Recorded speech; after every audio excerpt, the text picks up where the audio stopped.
शरीर को माना है तो चलेगा। जीव को मानोगे तो पति कभी नहीं मरेगा। जीव को मान लिया तो माँ बाप कभी नहीं मरेंगे। ज्ञान में रहोगे कभी कोई मरता ही नहीं है।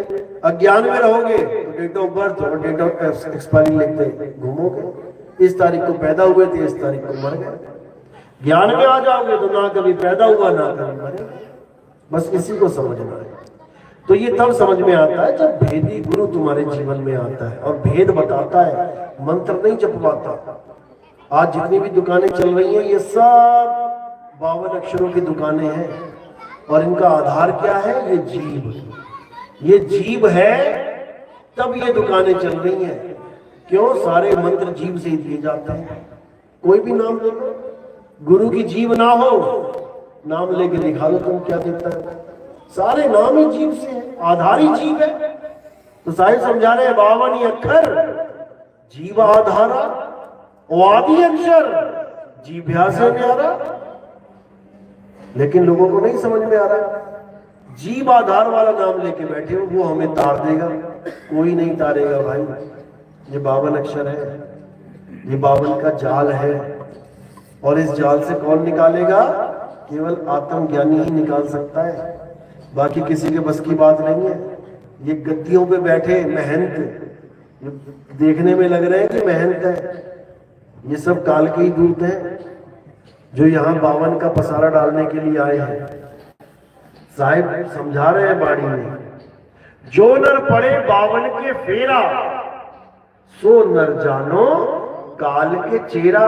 ये नितिन दास की वाणी थोड़ी नहीं है, ये कबीर साहब की वाणी है। अब इस वाणी से अटैचमेंट जिसकी होगी वो पूरा मैच करेगा, और जो वाणी को ही नहीं मानता वो क्या मैच करेगा? मीटर होता है ना, मीटर। अगर तुम्हारा मीटर से मीटर पे विश्वास है तो तुम बिना मीटर के कुछ नहीं लोगे। कपड़ा लेने जाओगे तो मीटर चलेगा, दूध लेने जाओगे तो मीटर देखोगे, पेट्रोल डालने जाओगे तो मीटर देखोगे। क्यों? क्योंकि तुम मीटर से तुम्हारी आस्था जुड़ी हुई है और तुम्हें पता है कि मीटर ही सत्य है। इसी प्रकार संतों का मीटर क्या होता है? संतों का मीटर है वाणी। वाणी से पहचानिए। और साधु चोर की हाट। हाट तो दोनों की लगी हुई है, दुकान दोनों ही खोल के बैठे हैं, लेकिन एक साधु और एक चोर है। यानी एक तो मालिक का अंश है और एक काल का दूत है। कैसे पहचाने? सींग तो लगे नहीं, ये अरे ये 2 सींग वाला बैठा है, ये काल का दूत है भाई। ऐसा कुछ नहीं है। वो भी गोरा चिट्टा हो सकता है, बढ़िया एकदम अमिताभ बच्चन जैसा, लेकिन काम उसके शकुनी मामा वाले होंगे। यानी वो तुम्हें फंसाने के लिए बैठा है। पहचानना है तुमने। तो कह रहे 52 के जंजाल में फंस गया ये संसार, और सिमरन 52 का करे और कैसे लागे पार। गुरु तो बना लिया, नाम भी ले लिया, लेकिन 52 अक्षर ही मिल गया। अब कैसे छूटे? कभी नहीं छूट सकता। कब छूटेगा? जब 52 का टूटे डोरा और सहजे छूटे काल झकोरा, और फिर नहीं आए फिर नहीं जाए, सार शब्द में रहे समाये। तब छूटेगा जब तुम्हारे जीवन में ऐसा गुरु आएगा जो 52 का भेद बता के छुड़वा दे। सोई गुरु पूरा कहाए, 2 अक्षर का भेद बताए, एक छुड़ाए एक लखाए, तब प्राणी निज घर को जाए। अब ऐसे ऐसे गुरु बैठे हैं जो वाणी तो ये बोल रहे हैं, मदन साहिब की वाणी कह रहे सोई गुरु पूरा कहा है, 2 अक्षर का भेद एक छुड़ाए। बोल तो रहे छुड़ाए और कुछ न छुड़ा रहे, बल्कि 2 अक्षर 2 नाम और लाद दे रहे हैं। ले बेटा ये जप। ऐसे ऐसे गुरु बैठे। क्यों? क्योंकि उनको भेद नहीं पता। भेदी गुरु नहीं है वो। वस्तु का भेदी मिलेगा तभी वस्तु मिलेगी, नहीं तो वस्तु नहीं मिलती। भूल जाओ, भूल जाओ बिल्कुल। तो कह रहे हैं कि वस्तु कहीं ढूंढे कहीं कैसे लागे हाथ, और गुप्त वस्तु तब मिले जब भेदी लीजिए साथ। और भेदी लीना साथ में दीनी वस्तु लखाए। उसका काम ही यही है, लखाना, यानी पहचान करवाना। लखाओ का मतलब ये नहीं होता कि दिखाओ। लखाव का मतलब दिखाव नहीं होता है, लखाव का मतलब होता है उसकी पहचान, उसके बारे में समझा देना। तो एक छुड़ाए एक लखाए, तब प्राणी निज घर को जाए। तब तुम घर को जा पाओगे, नहीं तो कोई नहीं जाने वाला, यहीं धक्के खाने पड़ेंगे।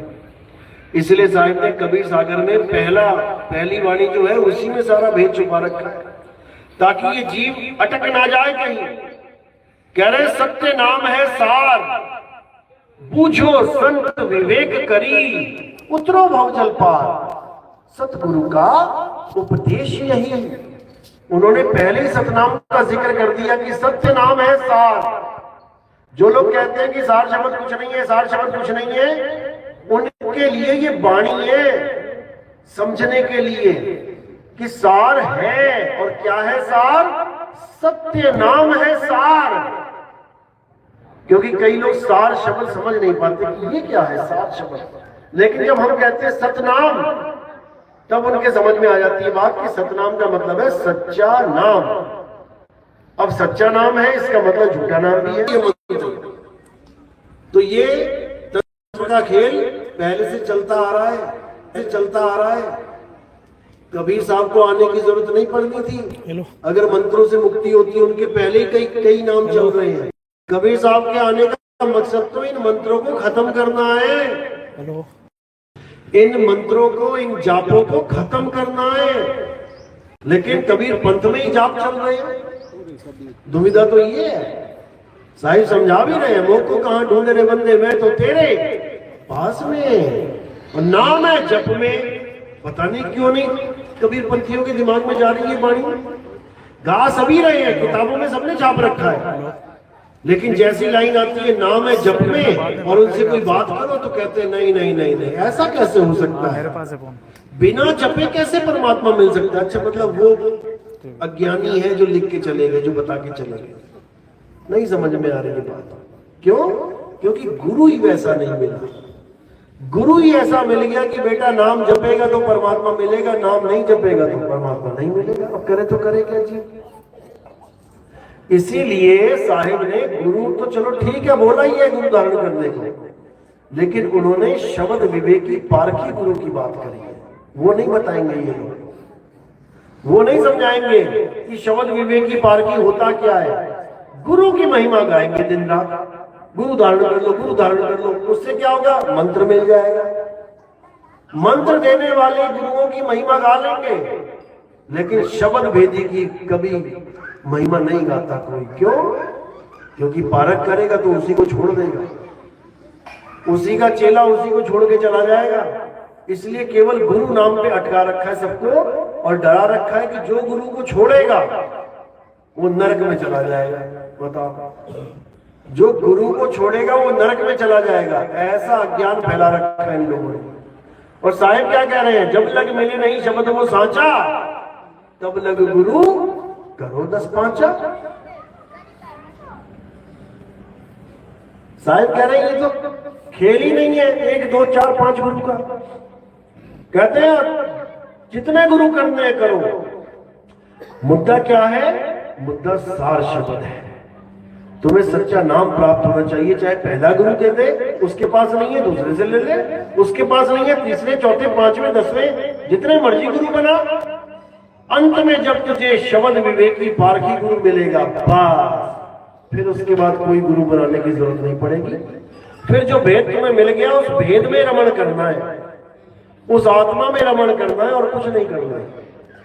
तो इसीलिए साहब ने बोला गुरु मेरे सभी बड़े, अपनी अपनी ठौर भी बता दी सबकी। कोई ये ना सोचे कि एक ही गुरु से कल्याण हो जाएगा। ठौर का मतलब है ठिकाना, अपना अपना ठिकाना है। कोई पहली मंजिल तक का है, कोई दूसरी मंजिल, कोई तीसरी चौथी पांचवी। जिस मंजिल पे जो बैठा है वहां का ठिकाना बता रहा है तुम्हें, लेकिन जाना कहां है? टॉप पे जाना है, धुर तक जाना है। तो उसको क्या बोला? शब्द विवेकी पारखी सो माथे का मोर। यानी ऐसा गुरु धारण करना है जो शब्द का विवेक के द्वारा परख करवाए। शब्द विवेकी पारखी सो माथे का मोर। इन तीनों शब्दों का अर्थ भी पूछ लोगे ना नकली कबीरपंथियों से, एक भी ना बता पाएंगे वो। इन तीनों में से एक का भी मतलब बता दें, क्योंकि शब्द को मंत्र मान लिया है। विवेक को क्या माना है कि गुरुमुख हो जाओ, यही विवेक है। और पारखी किसको मान लिया? पंथ का नाम ही पारक रख दिया। इसी को समझ लेते कि यही शब्द विवेक की पारखी है। ऐसा नहीं है भाई। शब्द का मतलब है सार शब्द, और सार शब्द को छोड़ के जितने भी शब्द हैं वो सब अधूरे शब्द हैं, कैटेगरीज हैं उनकी। साहिब समझा रहे हैं, शब्द शब्द में शब्द शब्द बहु अंतरा, और सार शब्द मत लीजिए। कहे कबीर जहां सार शब्द नहीं, दृढ़ जीवन से जीजे। कह भी रहे बीजक की वाणी, बोल भी रहे हैं, और फिर कहेंगे कि सार शब्द नाम की कोई चीज नहीं होती। ये उस पंथ की बात कर रहा हूं मैं, जिसने अपने नाम ही पारक रखा है। पंथ जिसने की बात तो करी नहीं, पंथ का नाम ही पारक रख दिया कि हम पारकी हैं, टैग ही लगा दिया कौन है, पारकी हैं। और परख किसकी करते हो? शब्द की परख बोला साहब ने, शब्द विवेक की पारकी। शब्द की परख है, कैसा होता है शब्द, क्या है शब्द? शब्द कुछ नहीं होता है। अच्छा, मतलब जौहरी बन गए हो हीरे की परख करने वाले, और तुमसे पूछे कोई हीरा कैसा होता है, कहते हीरा वीरा कुछ नहीं होता है। और जब हीरा ही कुछ नहीं होता है तो तू पारकी कैसे बन गया भाई, जौहरी कैसे बन गया तू? ये हाल है लोगों का। तो कबीर साहब समझा रहे हैं कि ऐसे गुरु बहुत मिलेंगे। अरे घर घर मंत्र देत फिरत है माया के अभिमाना, और गुरुआ सहित शिष्य सब बूढ़े, अंत काल पछताना। साधो देखो ये जग बौराना। अभी तो नहीं पछताएगा कोई, क्यों? बढ़िया बढ़िया खाने को लंगर मिल रहे हैं, खूब कमाइयां हो रही हैं, मजे कर रहे हैं। अभी नहीं समझ में आ रहा। जब हलक में डाल देगा ना वहां वो अपनी, और प्राण निकालेगा, खींचेगा, तब समझ में आएगा कि क्या गलती हो गई। अभी नहीं आ रही है, अभी तो मजे लगे पड़े हैं। मुंड मुड़ाए 3 गुण, सिर की मिट जाए खाज, खाने को बढ़िया मिले लोग कहे महाराज, यही हाल है। गंजे हो गए बढ़िया एकदम मुंह मुड़ा के, कहते 3 गुण है, सिर की मिट जाए खाज, जुआ ही नहीं रहेगा तो कोई खुजाएगा क्या? और खाने को बढ़िया मिले लोग कहे महाराज, बढ़िया बढ़िया आइटम मिलेंगी खाने को, महाराज बन जाएंगे। लेकिन भाई अंत समय भी आएगा, वहां पर ये नहीं चलेगा। तो इसलिए साहिब समझा रहे हैं बार बार कि गुरु करो छान के, पानी पियो जान के, खूब छानबीन कर लो कि गुरुजी कहाँ की बात बता रहे हैं, ये कौन सा ज्ञान दे रहे हैं। ये कहीं नकली सतलोक की टिकट तो नहीं पकड़ा दी गई, असली असली करते करते पता लगा नकली में चले जाए। तो साहिब समझा रहे हैं कि असली ज्ञान क्या है, सार शब्द ही असली ज्ञान है। और सार शब्द कोई मंत्र जंतर तंत्र नहीं है, तुम्हारा स्वरूप ही सार है, तुम्हारा असली स्वरूप ही सार शब्द है। और तुम इन नकली शब्दों में अटक गए हो, बस और कुछ नहीं करना है। एक छुड़ाए यानी ये नकली नाम छुड़वा दे, एक लखाए तुम्हारा आत्म स्वरूप लखा दे, और कुछ नहीं, वही तुम्हारा निज नाम है। उसी को बोला सत्य स्वरूपी नाम साहिब का, सो निज नाम हमारा। हमारा और साहिब का एक ही नाम है, लेकिन हम भूल गए हैं उसको, वो याद करे बैठे, और हमें इस दुनिया में याद करवाने ही आते हैं, नहीं तो उनका कोई मतलब ही नहीं इस दुनिया में आने का। कई लोग कहते हैं कबीर साहब भी बंधन में है, सतयुग में भी आते हैं, द्वापर में भी पैदा हो जाते हैं, त्रेता में भी आते हैं, कलयुग में भी आते हैं। भैया हमें बचाने के लिए आते हैं, क्योंकि हम चक्कर काट रहे हैं चारों युगों से, समझ लो। उन्हें आने की जरूरत नहीं, वो तो अपना अमर लोक में बैठे हैं मजे से, वो अपने सत्य में समाये हुए हैं। हमारी वजह से उनको नौतम सूरत के रूप में आना पड़ता है। यानी एक सूरत है नौतम सूरत, जिसको हम ज्ञानी पुरुष कह देते हैं, ज्ञानी जी बोल देते हैं, वही कबीर साहब का रूप धारण करके चलता है, वही सबको ज्ञान देते हैं। लेकिन लोग उसके भेद को नहीं जानते, इसलिए कबीर साहब को देह मान लेते हैं। देह नहीं मानना, वो विदेही है, बिल्कुल विदेही, और विदेह का ही ज्ञान देते हैं। शब्द शब्द सब कोई कहे वह तो शब्द, और जीवा पे आवे नहीं, निरख परख के ले। यानी जीव का कोई काम ही नहीं है वहां पे। होठ कंठ लागे नहीं और जीव्या नहीं उच्चार, और गुप्त वस्तु जो लगे सो निज हंस हमार। यही समझा रहे हैं साईं कि गुप्त वस्तु तुम्हारी आत्मा ही है, बाकी सब तो प्रकट ही है। 5 तत्व प्रकट है, सांस भी चल रही है, टेम्परेचर भी है, पानी भी दिख रहा है, हवा, सब कुछ है। गुप्त क्या है? तुम्हारा आत्म स्वरूप ही गुप्त है। उसी को गुप्त ज्ञान बोला है, उसी को वस्तु बोला है। कई लोग कहते हैं वस्तु कैसे हो सकती है, वस्तु तो कटोरी चम्मच गिलास होता है। अरे भाई यही वस्तु थोड़ी नहीं होती है। वस्तु का मतलब है अस्तित्व, यानी उसका अस्तित्व है, इसलिए उसको वस्तु की संज्ञा दी जाती है, ताकि आत्मा को, परमात्मा को केवल बातों में ही ना छोड़ दिया जाए कि हाँ परमात्मा बोल दिया लेकिन पता नहीं है उस वस्तु का वो है क्या। इसलिए उसको वस्तु बोला गया है। वस्तु कहीं ढूंढे कहीं, इसका मतलब ये थोड़ी नहीं मैं कटोरी ढूंढ रहा हूँ, ये चम्मच ढूंढ रहा हूँ। आत्म वस्तु की बात चल रही है कि आत्मा को कहाँ ढूंढूं, मुंह को कहाँ ढूंढे रे बंदे, मैं तो तेरे पास में हूं। बिल्कुल पास है हमारे, लेकिन हमें उसका भेद नहीं पता है, इसलिए पास होती हुई भी दूर है। तुम्हारे घर में दादाजी ने एक खजाना गाड़ दिया, घर के आंगन में 1000 सोने की अशरफियां गाड़ दी, ऊपर बढ़िया प्लस्तर करवा दिया सब कुछ। दादाजी ने किसी को बताया नहीं, आगे वो चल बसे। अब पिताजी आए, वो भी उस घर में रहे और गरीबी में चले गए। आगे पोता आया, वो भी उस घर में रहा और बेचारा गरीबी में ही चला गया। वस्तु घर में पड़ी है लेकिन किसी को उसका ज्ञान ही नहीं है। तो साहिब समझा रहे हैं, घर में पड़ी वस्तु नहीं सूझे और बाहर ढूंढन जासी, और जल में मीन प्यासी, मुझे देख दिया में हंसी। यानी कहीं जाने की जरूरत नहीं है, वस्तु तुम्हारी घर में ही है, बस तुम्हें उसका भेद नहीं पता। भीखा भूखा कोई नहीं, भूखा यानी गरीब, सबकी गठड़ी लाल और गांठ खोल देखा नहीं, ताते भय कंगाल। यानी ऐसा कोई भी नहीं है जिसकी गठड़ी में लाल नहीं है, जिसके पास हीरे जवाहरात नहीं है, जिसके पास अनमोल खजाना नहीं है, लेकिन कोई जानता ही नहीं है, इसलिए बेचारे कंगाल का जीवन बिता के चले जाते हैं, गरीबी में मर जाते हैं। क्या करें बेचारे। इसलिए कबीर साहब ने अपने ग्रंथ का नाम क्या रखा? क्या रखा? मूल ग्रंथ क्या है कबीर साहब का? है बीजक। बीजक मूल ग्रंथ है। बीजक नाम क्यों रखा पता है? बीजक क्या होता है? क्या होता है बीजक? नहीं सुना?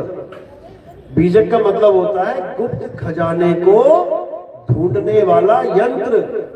जब तुम्हारी तलाशी होती है कहीं पे तो एक टूटू टूटू करने वाला वो लगाते ना, हाँ भाई तुमने खूब छुपा रखा है चाकू, तुमने खूब छुपा लिया पिस्टल, और 2 मिनट में बता देगा वो टू टू टू टू, आजा भैया इधर किनारे आ जा। वो बीजक है, ऐसा यंत्र जो गुप्त वस्तु को उसका ज्ञान करवा दे, उसको बीजक कहते हैं। तो कबीर साहब की जो गुप्त वस्तु है उसका बोध कराने वाले ग्रंथ को बीजक कहते हैं। लेकिन कई ऐसे धुरंधर हैं जिन्होंने बीजक का नाम किससे जोड़ दिया? बीज से जोड़ दिया कि बीज ही बीजक है, पता नहीं कौन सा बीज कहां पहुंचा देते हैं वो लोग। ऐसे ऐसे धुरंधर पड़े हुए। तो साहिब की हर बात में भेद है, रहस्य है, लेकिन उस रहस्य को जान पाना ये सबके बस की बात नहीं होगी। जिस पर मालिक की दया है, जिस पर बंदी जोड़ की कृपा है, ये उसी को समझ में आती है, बाकी किसी को नहीं आती। तो किस्मत वाले हैं वो जीव, धन्य भाग है उन जीवों के जो कबीर साहब की वाणी को थोड़ा सा भी समझ पाते हैं, थोड़ा सा भी, क्योंकि थोड़ा से समझने में ये पूरा मगज लग जाता है, पूरी बुद्धि पूरा विवेक लग जाता है छोटी सी बात समझने में। और एक एक शब्द के, एक एक दोहे के 2-2 अर्थ निकलते हैं। नाम ही रखा है दोहा, यानी दो हैं कबीर साहब के, दो हैं। यानी एक दुनियावी अर्थ निकलेगा वाणी का और एक आध्यात्मिक अर्थ निकलेगा। आध्यात्मिक अर्थ वही समझ पाएगा जिसके अंदर विवेक होगा। दुनियावी अर्थ वाले 36 बैठे हैं, कबीर साहब के नाम पे दुकान चला रहे हैं, लेकिन वो उनके भाव को, उनकी अवस्था को नहीं जान सकते कि वो क्या है। इसीलिए बार बार जन्म मरण में आना उनका तय है। केवल गुरु बन गए इसका मतलब ये नहीं कि मुक्त हो गए, भूल जाओ। साहिब समझा रहे हैं कि गुरु बहुत है संसार, बहुत गुरु है जगत में, और कोई ना लागे तीर, सभी गुरु बह जाएंगे जागृत गुरु कबीर। यानी जो कबीर को जान लेगा, जागृत हो जाएगा, केवल वही बचेगा, बाकी सब भवसागर में गोते खाएंगे।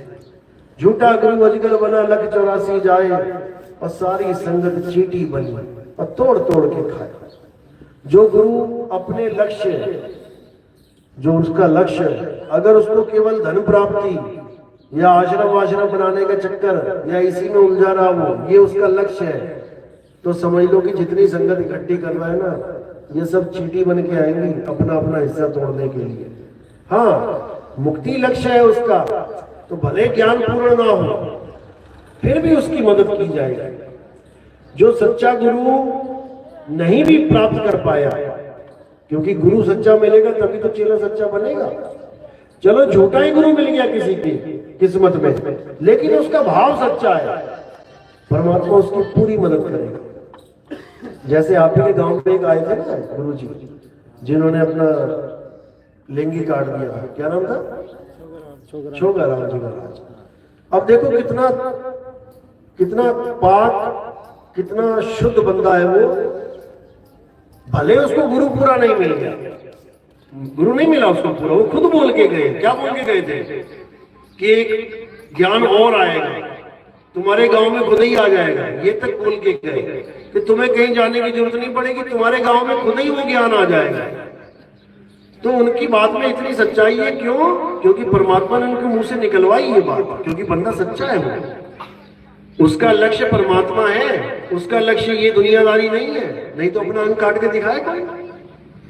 इतना बड़ा त्याग कर देना परमात्मा के नाम पे, कोई छोटी मोटी हस्ती नहीं होती वो भी। बीड़ी पीते आश्रम नहीं बन रहे थे। अरे तो कुछ भी नहीं है, बीड़ी बीड़ी तो छोड़ो, वो सिद्धांत ही उसका कुछ और ही चला गया, कहीं और ही पहुंच गया। तो ऐसे लोगों की मदद जरूर होती है। ऐसा नहीं है कि वो 84 में चला जाएगा, बिल्कुल नहीं जाएगा। जो डंके की चोट पे सत्य बता गया, तो क्या सत्य उसकी मदद नहीं करेगा? बिल्कुल करेगा। तो कहने का मतलब कि गुरु पूरा भी ना मिला हो, लेकिन अगर चेला भी सत्य पे अटल है तो उसकी मदद की जाती है, परमात्मा उसकी मदद करता है। ऐसा नहीं है कि नहीं कि गुरु पूरा नहीं मिला तो चेला भटक जाएगा, उसको दोबारा इंसान जन्म मिलेगा। गुरु 84 में जा सकता है, क्योंकि उसका लक्ष्य ठीक नहीं है, उसकी नीयत ठीक नहीं है, वो पैसे के पीछे भाग रहा है, बड़े बड़े आश्रमों के चक्कर में। वो जा सकता है 84 में, लेकिन अगर उसका भगत परमात्मा को प्राप्त करने के लिए उस गुरु के पीछे लगा है, तो याद रखो कि उसको अगला जन्म इंसान का मिलना ही मिलना है। उसकी भक्ति पूर्ण करवा के मानेगा परमात्मा, ऐसे नहीं। वाणी भी बोल रहे हैं ना, वाणी भी इसका हवाला दे रही है कि भक्ति बीज पलटे नहीं, झुक जाए अनंत, और धनी निर्धन हो सके पर रहे संत का संत। अगर तुम्हारी भक्ति में सच्चाई है, तुम्हारा लक्ष्य सत्य को प्राप्त करना है, भले तुम्हें गुरु भी अधूरा मिल जाएगा, तब भी ये तुम्हारा लक्ष्य एक ना एक दिन जरूर पूर्ण होगा, क्योंकि जहां आशा तहां वासा। इतना समझ लो। इसलिए कभी ये नहीं विचलित नहीं होना है। कई लोग डर जाते हैं कि अरे वो मेरे पिताजी उस गुरु के चक्कर में मर गए। कई फोन आते हैं, गुरुजी हमें तो समझ में आ गई बात, हम तो उस गुरु से छूट गए, लेकिन मेरे पिताजी, मेरे दादाजी, ये सब तो बेचारे मारे गए उसके चक्कर में।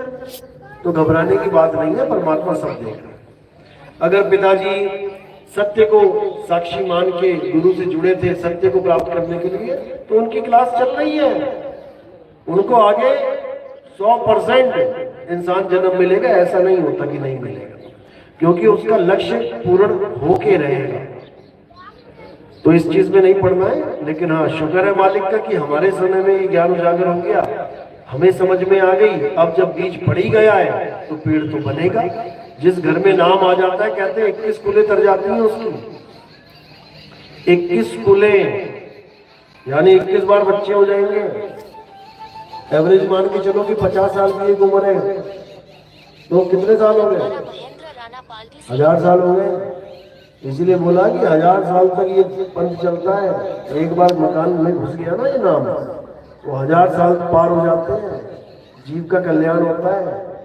और उन घरों में भी वही बच्चे आते हैं जिनकी भक्ति पहले पूर्ण नहीं हो पाती, उन्हीं को वहां पे डाला जाता है। तो ये पूरा एक ग्रुप बन जाता है, एक आधार बन जाता है मुक्ति का।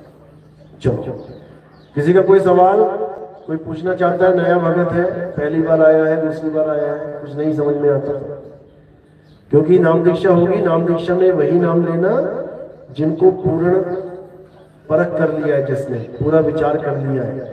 ये देखा देखी वाला ज्ञान नहीं है कि तूने ले लिया तो मैं भी ले लूं, चाचा ने ले लिया तो भतीजा भी ले ले, मामा ने ले लिया तो भांजा भी ले ले। ये भीड़ बढ़ाने वाला सौदा नहीं है। यहाँ पर वो आए जो इस दुनिया में नहीं रहना चाहता, जो इस काया से अलग होना चाहता है, जो इस संसार सागर से, भवसागर से निकलना चाहता है। यहाँ पर दुकान मकान बनाने वाला या घर में सुख हो जाए, ऐसा हो जाए, वैसा हो जाए, ये वाले दीक्षा मत ही लेना भैया, वरना पता लगा मेरे पीछे पड़ जाओगे तुम। जब से नाम लिया मेरी दुकान ही ठप हो गई है। तो इन चीजों से ऊपर उठना है, ये कर्म जाल होता है। आज ग्राहक अच्छे हैं इसलिए है क्योंकि तुमने अच्छे कर्म किए हैं। आज मंदी का दौर है, क्यों? क्योंकि तुमने गलत काम किया। अच्छे काम किए तो खूब पैसा आएगा, बुरे काम किए तो दुख आएगा, गरीबी आएगी। तो दोनों को याद रहना चाहिए, क्योंकि अमीर भी मर जाएगा और गरीब भी मर जाएगा। टेंशन किस बात की है? दोनों ने मर जाना है। अमीर थोड़ा ज्यादा इकट्ठा करके मरेगा, ज्यादा ध्यान फंसा होगा उसका। गरीब कहेगा चल छोटी सी झोपड़ी बची है, जाने दे यार, कौन देख रहा है इसको। वो थोड़ा आराम से जाएगा। गरीब आराम से जाता है, उसको पता कुछ है तो है नहीं, किसको रूम में। अमीर होता, अरे इतना इकट्ठा कर दिया, मैं तो खर्च भी ना कर पाया, अरे मेरा मकान, अरे मेरी दुकान, इतने बड़े बड़े फॉर्म खरीदे मैंने, सब बेकार। वो ज्यादा दुखी होकर मरता है। तो इसलिए सुख दुख से ऊपर उठो और अपने आत्म स्वरूप को प्राप्त करो, वही है सच्चा आनंद, उसी को सच्चित आनंद कहते हैं। तो आज का सत्संग यही समाप्त करते हैं। अब आरती का समय है। आरती कैसे करते हैं बताइए आपको। एक एक करके आएंगे, फूल मेरे सिर के ऊपर रखेंगे। फूल सिर के ऊपर क्यों रखते हैं? क्योंकि ये फूल किसी देह को नहीं, ये आत्मदेव को समर्पित किए जाते हैं। हमारे पंथ में किसी देह की पूजा नहीं है, हमारे पंथ में आत्मदेव की पूजा है। हमारे यहाँ कोई कैलेंडर, पोस्टर, फोटो, कोई मूर्ति, कोई पत्थर, इनकी पूजा नहीं होती। और अगर आप ये सब पूजा करते आए हो तो इसको आज ही दिल से निकाल भी देना है। ऐसा नहीं करना है कि नाम दीक्षा भी ले गए और फिर वहां पे पत्थर भी पूज रहे हो, भगवान भी पूज रहे हो, फिर ये काम नहीं करना है। फिर तुम्हारा आत्मा ही, तुम्हारी आत्म देव ही वही परमात्मा है, उसके अलावा कोई नहीं, कहीं पे माथा नहीं टेकना। चलो बोलिए परमपिता परमात्मा की, सदगुरु बंदी छोड़ कबीर साहिब की जय हो, सभी संतों की जय हो, सभी भक्तों की, आज के आनंद की, सकल हंस को बंद की, साहिब बंद की।